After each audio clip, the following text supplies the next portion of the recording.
All right, we are live. Say what's up, Sean. Hey, what's up? We got a good show today. Episode 33. I got a good friend of mine and my financial planner in the flesh sitting next to me, Sean Fitz. I'm gonna share this to our personal page, and we're gonna get rocking. So, anybody that comes on and watch, you have questions, please holler. This is gonna be a lot of fun. So I'm gonna go post, and I'm gonna come in and tag you. So that way, tag away. I'm going to tag you, and that way you will come up on your timeline. There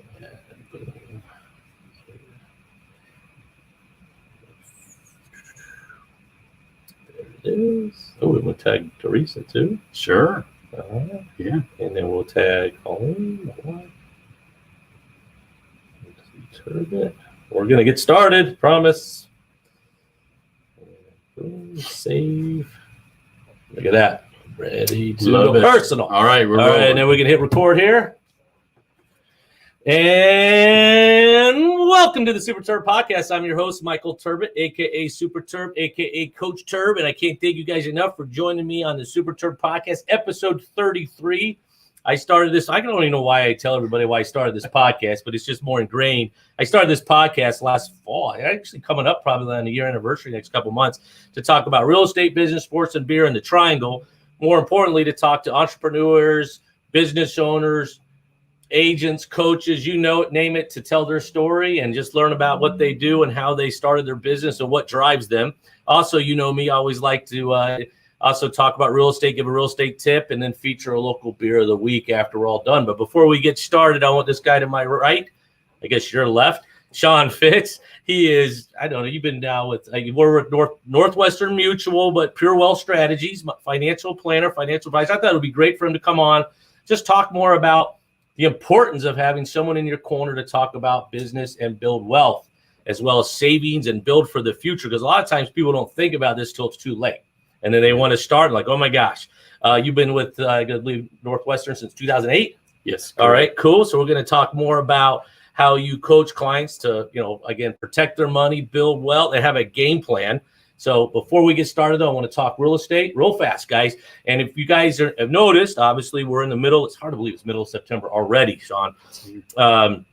And we're seeing a little something. We're seeing a little something here in the market. Probably since mid-July till now, we've seen a little slowdown, but I think it's nothing to be concerned about. Like, oh my gosh, the pendulum is swinging to the left. No, we still need supply. Supply is low, but I think it's a normal cyclical time that we see the market slow down due to a couple things. You got kids going back to school. You've got summer vacation. It's hot. And pretty much the buyers out there, majority of them already found a place to go.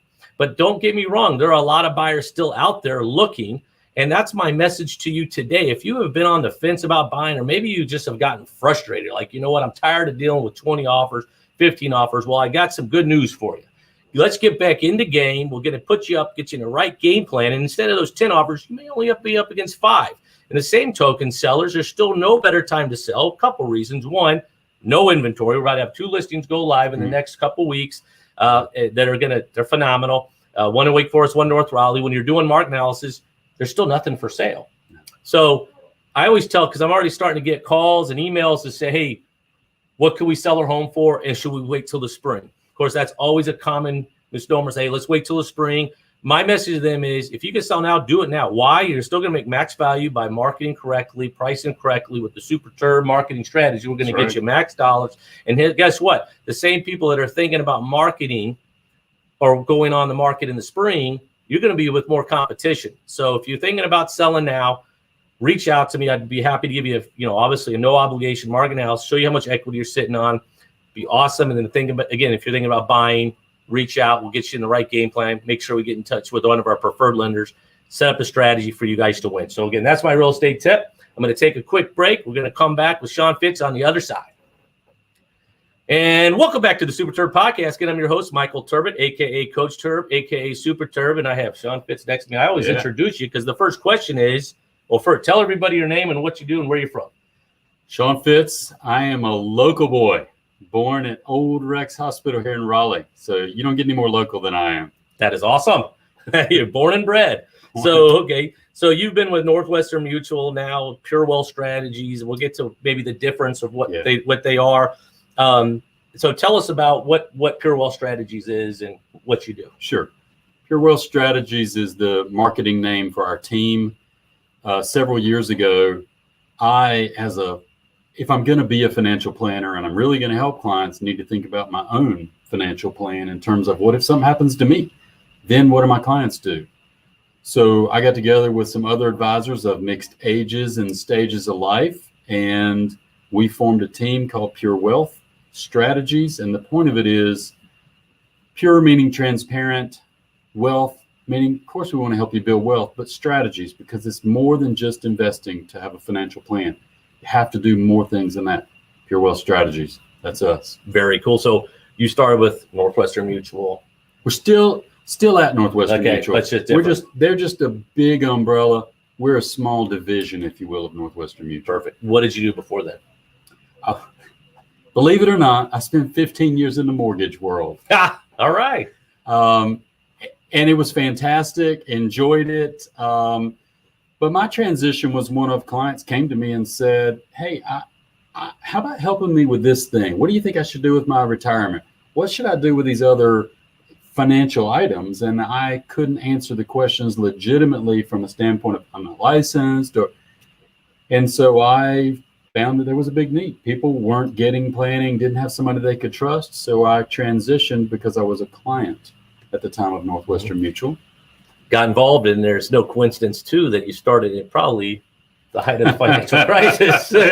So how did that go and play? I mean, I'm sure you saw. I'm sure you saw it all. I mean, people probably just trying to survive, or I mean, when you first started? What was the biggest obstacle or biggest aha moment for you?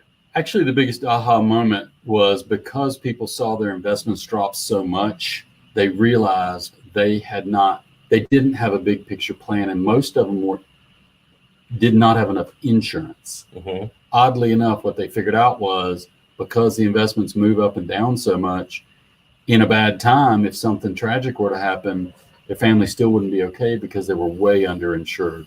So it really came back to looking at your whole plan and not just focusing on one or the other. Do you see where majority of people are underinsured?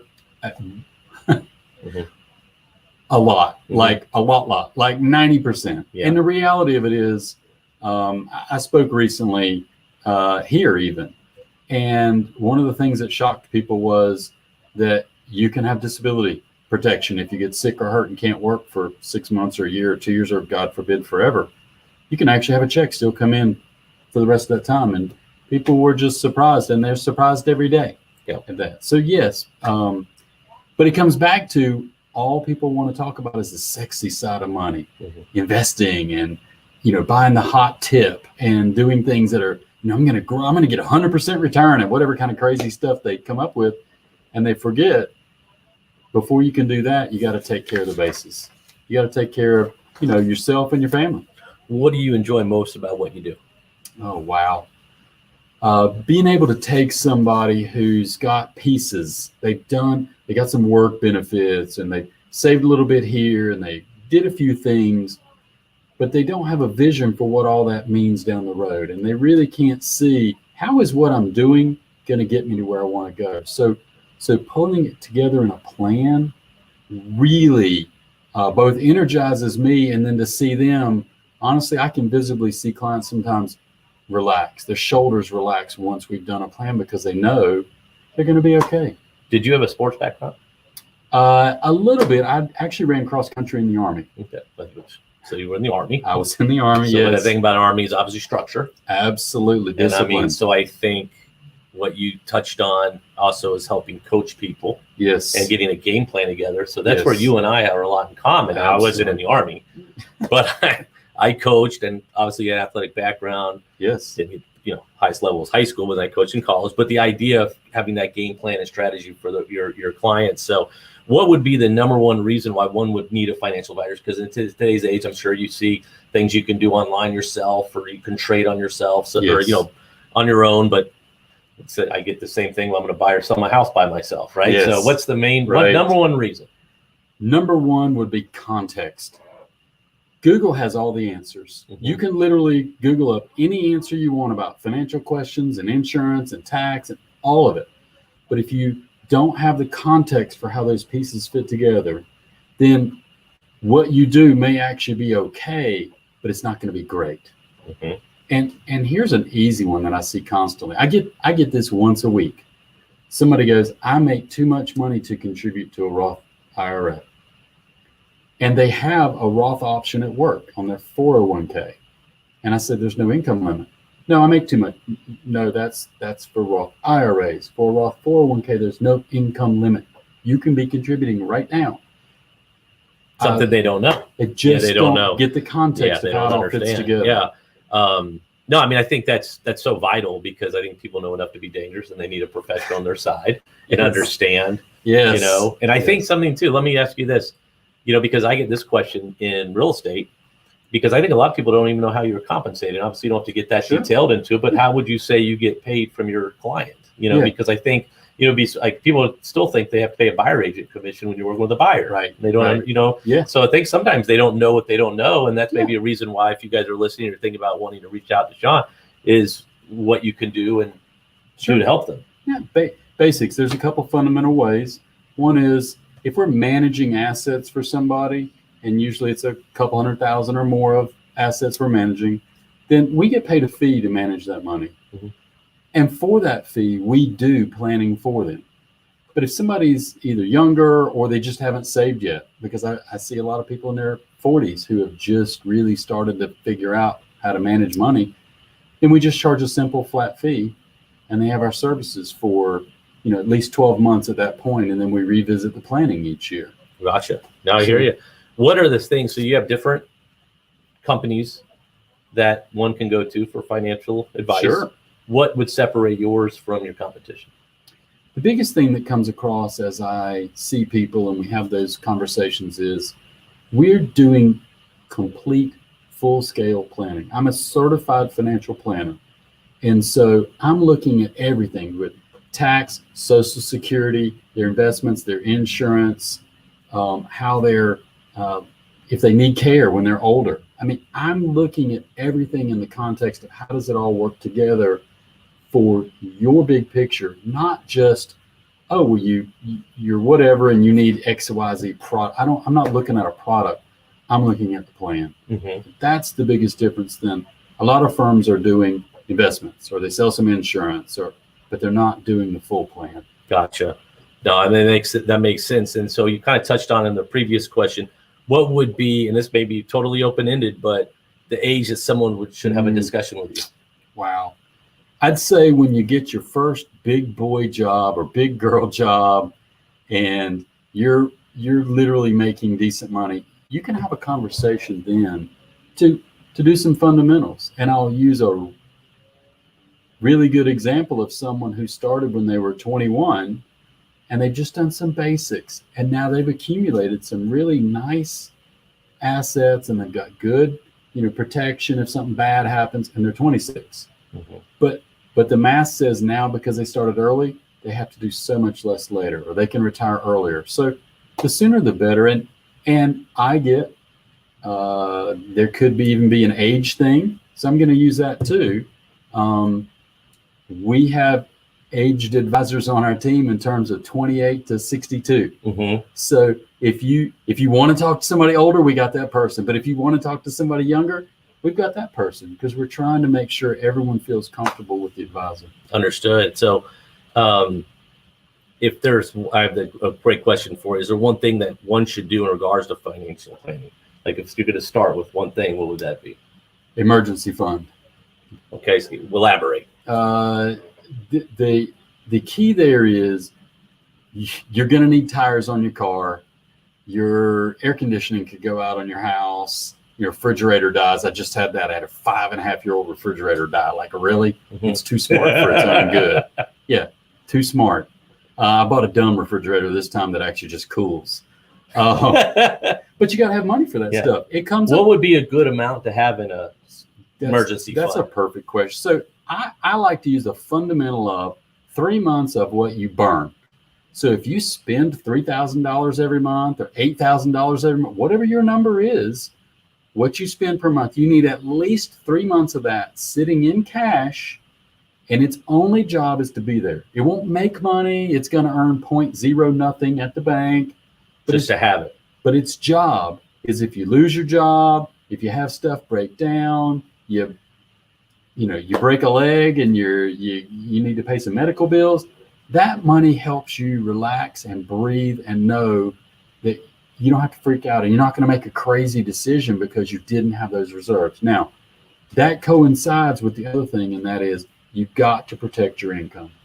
If you're not responsible for anybody, you don't have any kids or a spouse, and you die, I don't mean nobody cares, but at the end of the day, that wasn't a priority.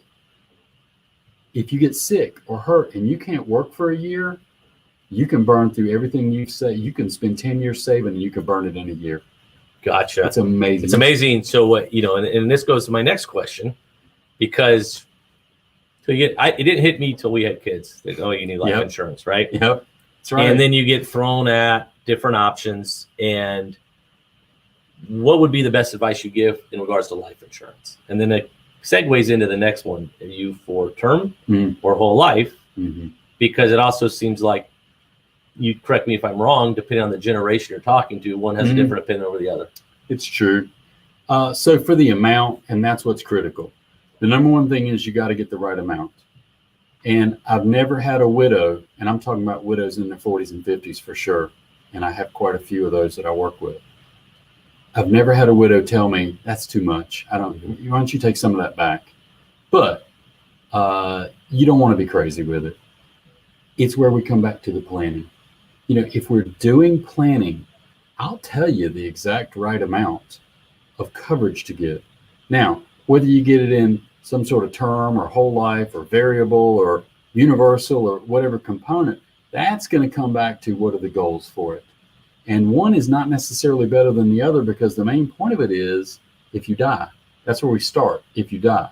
Now, using them as different tools, that's where we'll get into it. And frankly, all of them have a place. One is not necessarily better than another. If you go into business with somebody and y'all are going to have a partnership for a few years, term's going to be just fine, because you just need to cover those few years of partnership. Yep. So spend the cheap money, get the term, get what you need, move on. The others have different parameters that involve what is your long-term goal. And maybe your goals are actually, there is one criteria I'll change on that, but maybe your goals are longer term, they're legacy goals. And you want to make sure that something's paid for after you're gone, when you're 90 even. If you have a special needs situation, that requires a totally different skill set of planning, and we'll even bring in a specialist for that. Do not try to do that on your own or fake it. That's a whole nother conversation, but I am going to reach out. If you're in a special needs situation, please talk to a planner, because there's so many different things that can be done to prepare. Perfect. And when you say special needs situation, what is an example? Maybe autism or something like that, where you're dealing with that kind of situation. Okay, so what's the biggest thing that you see with clients that they may not think about doing, or something they wish they did sooner? I know these are a lot of great open-ended questions, but these are things that I'm sure you get approached by, or people talk to you, because this is actually helpful for everybody. It is. I mean, everybody deals with money. Mm-hmm. The number one comment I get is, I wish I'd started saving sooner. Now I'm going to approach that two ways. Start with something. Start with $10 a week and put it in a jar if you have to. If you can do more and more and more. Use your accounts at work. Do not think you have maxed it because you're getting all the match. That's not it. There's more room to save more. Mm-hmm. And you'll never be mad that you saved too much. You're only mad because you didn't save enough, and now you got to work an extra 10 years. But there was one other point I wanted to go with that. Oh, sooner. Yes. So for you parents out there and by parents, I mean you're in your 50s or 60s and your kids are 20s and up, stop thinking they're not ready. Because you keep saying to us, I wish I'd started sooner. And then you're not encouraging your kids to see somebody. They don't need to see me. Go see somebody. Yeah. but get them started now in the day they finish college or they get out of high school and they start working a job somewhere. Start saving that day. Yep. I like it. Did you see COVID play a dramatic shift or role in your business? Did people freak out or did they? I mean, a lot of people freaked out. I mean, obviously in COVID still, we're still dealing with it, but did people pull their money out or did they, I mean. Actually, no. The biggest shift we saw was clients were more accepting of having conversations online. Yeah. Actually, you know what? That came out with us too. I used to always have my consultations in person, listing appointments in person. Now, I mean, if that's the one thing that we brought out of this is Zoom makes it just so much more efficient. Like tomorrow I have an appointment on FaceTime. Right. So it's just things that we wouldn't maybe thought about. So that's interesting. Where do you see, I know you probably saw my crystal ball video, fortune teller Terb. Yes, absolutely. But what do you see with the stock market, interest rates, say through 2022? I've heard things. I listened to a great podcast yesterday, and I'm hearing the rates may even go down again till next year. Obviously, in our market, it's just supply and demand. I mean, it's so different from everyone's waiting for this crash or bubble, and I would say you need to have actually inventory to have a bubble. But what do you foresee happening? What we're seeing is there'll be some inflationary pressure, but it is still transitory. We're not seeing items that are going to push it into a permanent phase. Now, are there things like the minimum wage going up dramatically in this $15, $16, $18 an hour range? Yes, and that will continue to provide some pressure. But supply chain is the biggest issue we're seeing out there, and a lack of labor to help solve some of that as well.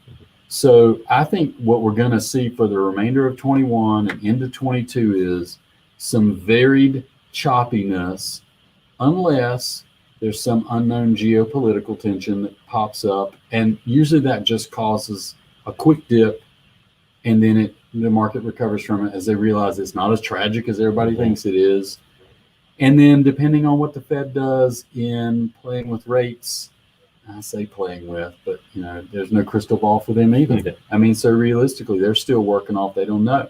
So I think we're going to see some volatility. But unless something market happens, there's no reason for a major pullback. Now, I think we've reached a point where 10% pullback is not major anymore. And people have forgotten what that looks like because they'll look at a number. Oh, a 10% pullback in a particular index is,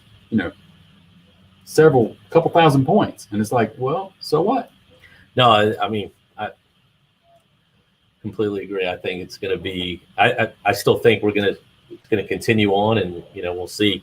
I know that what I would like to ask you is what separates you from other financial planners? I like to think that I take it personally each time. When I initially meet with somebody, it can be a 2-hour initial meeting where I'm getting to know them and how they think about money, how they feel about money. And I want to know the background, because at the end of the day, for me to do a proper plan, I like to say, I'm going to imagine myself with you as you are, but with what I know about money. And that's how I create a plan that somebody can stick to. Kind of like when somebody's trying to come up with a fitness plan, and this one doesn't work and that one doesn't work because it's not designed for them. And that's key. Game plan. You got to design a game plan around the players you've got. No, it makes sense. So if you got guys that all run fast on the court, you don't need to design something to stop and let's pass it a couple. Let's run and gun. Yeah. Showtime. Yeah. So what's your ultimate goal? So our goal really is that we want to be where people can feel comfortable coming and sharing their deepest, darkest money secrets, because people don't talk about money in this country. And that is what keeps them back from having these conversations. So my goal is to make it where it's comfortable, where people feel trusted and cared for, and that they know that we're going to give them the advice that is right for them. Is that why you love what you do? I love what I do. That was one of my last questions is, what makes you tick and why you love what you do. So, I mean, I think helping people is, and obviously you help me and my family, and that's what we obviously see there. So last question before we get some rapid fire questions. All right. If you could go back in time, what is the best piece of advice you would have given yourself in regards to investing? Same thing I give my clients. Start soon. Save early and often. Early and often. I like it. Early and often. Oh, all my right. goodness. No, I think that's facts. So, all right. Rapid questions. I like All asking right, all my guesties. All right. All right. Favorite place you've traveled? Grand Canyon. Grand Canyon. I've never been there. Yeah. Never been there. I've Big heard it's freaking hole in the amazing. ground. Place you want to travel that you haven't been to? Anywhere in the world? I want to go to England. You know, I'm a Shakespeare buff. have you been there? I have No, not. I went 2019 for the Panthers game. First trip was amazing. Right. Yeah. I mean, the history there and it was awesome. Favorite movie? Forrest Gump. I love it. I have no choice. Favorite restaurant? Glenwood Grill. That's delicious. Fantastic place. Love that place. It's like Glenwood Grill. Yes. Favorite sports team? Boston Celtics. Celtics? I did not know that about you. Yes. Now, what made you like the Celtics? Hey, episode 33, Larry Bird. There I see you. There you go. Right. Is that why you just, when you start watching ball? Or? You know, they had a rich history, and Bill Russell is the GOAT. Mm-hmm. Forget all the other people y'all talk about just because they were in recent years. 11 rings out of 13 years, and he coached and played one of them. Nobody beats that. You can coach and played and won a championship. That's amazing. Yeah. No, I did not know you were. What about football? I'm a Steelers guy. Steelers fan? Okay. Yeah, all right. I mean, I'll pull for the Panthers because they're a local North Carolina team, but I was a Steelers fan before the Panthers existed. You grew up when you gotcha. Yeah. All right. 2 people you can have dinner with, whether they're dead or alive. Wow. Any 2. Yeah. That's always such a tough question, isn't it? George Washington, one. That would be pretty. I want to know what it was like to, found the country. And then maybe going back even further, somebody like John the Baptist, honestly. He saw life-changing stuff. I mean, life-changing. And I'd like to hear it directly from him. Those are great. Those are 2 good ones. So lastly, what I want to ask is I ask everybody this question that's come on the Super Terb podcast is the best piece of advice you've ever received and by who?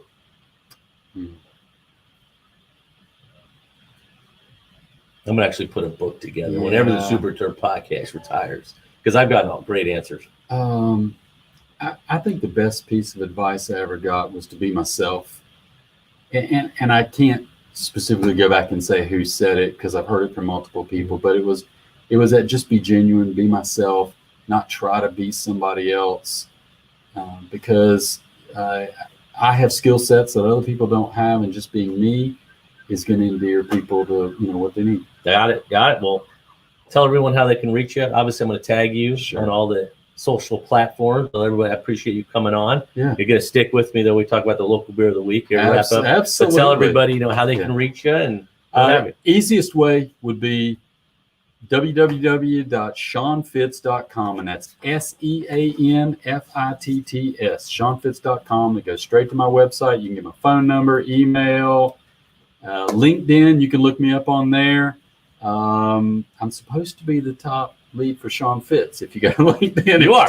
I see you. I see you there. Actually, there's a couple others out there. Be careful, but I should be the first one there. So or message me and I'll put you in touch with Sean. So absolutely. All right, we're going to take a quick break. Thanks so much, brother. Yeah. And we're going to come back and talk about the local beer of the week. Absolutely. And welcome back to the Super Terb podcast. Again, I'm your host, Michael Turbot, your local real estate expert with the Untitled Group, Coldwell Banker HBW in Raleigh, North Carolina, a.k.a. Super Terb, a.k.a. Coach Terb. Still with Sean Fitz here with me. And as I like to do is I like to feature a local beer of the week. We have so many great breweries here, but I'm actually got a little curveball today. Mm-hmm. It's not so much a local beer of the week, but a place of the week, and that's at Strike and Barrel. And I don't know, have you been to Strike and Barrel? The one in Wake Forest? Okay. It's my buddy's own it, Dave and Katie Carmichael. Actually had a Super Bowl party there February of 2020, not knowing the next month was coming. But one thing I want to talk about with Strike and Barrel, guys, I'm going to tag them. Go check them out. Tell them Terb sent you. Is we just had our fantasy football draft there. First, I think they had 8 or 10 lanes bowling, but it's real open. It's got a great bar, bowling, and kid-friendly arcade. But the cool thing about it is, like when we did is they have all local beers there. So I can't specifically name one, but when I went there, they have a great variety, not only beer, but food. And so I just wanted to give them a plug because I love talking about local business here, which people go and support small business, keep stimulating the economy, keep it going. But I just had a great time. They've got a ton of televisions for football season. I know my buddy Dave has a Sunday ticket. So again, go up to Strike and Barrel, tell them Terb sent you, and enjoy many of their local beers. So I want to thank you again for coming on the Super Terb podcast, guys. If you're a local business owner, entrepreneur, coach, you name it, you want to get on the Super Terb podcast, reach out to me. I'd love for you to come on, tell your story. I love talking about people's success, what drives them, of course, with the little real estate tips there included. And if there's anything that I can do to help you accomplish real estate goals, reach out to me. I'd love to have the opportunity to be honored to gain your business. So again, if you also like the podcast, please go subscribe, like. We're on Apple Podcasts, Spotify, of course, Facebook, YouTube. It's awesome. So again, it's Michael Terb, your local real estate expert with the Terb Group, Coldwell Banker, HBW, guys, with Sean Fitz. Remember, who you work with matters, and we'll see you next time. Thanks.